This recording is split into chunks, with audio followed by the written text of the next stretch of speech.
two sets of dinosaur fossils from the Jurassic period have been discovered in southwest China's Yunnan province. They are believed to date back more than 180 million years ago.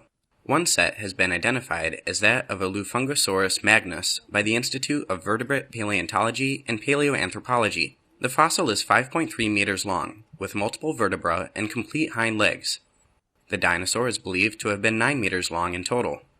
The fossil we've retrieved is about 70% complete. It was buried in a stratum that dates back to the early Jurassic period.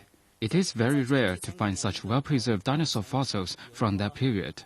Although some parts of the dinosaur are missing, the fossil we found will still aid in research concerning geography and dinosaur evolution, as well as the climate and environment at that time. Another fossil, that of a Lufungosaurus huinae, was found about 500 meters away from the site of the first discovery. The fossils were discovered in Yunnan's Lufeng County last month by road maintenance workers. We found some fossil pieces during our road maintenance work. We've changed the course of the road to protect the site.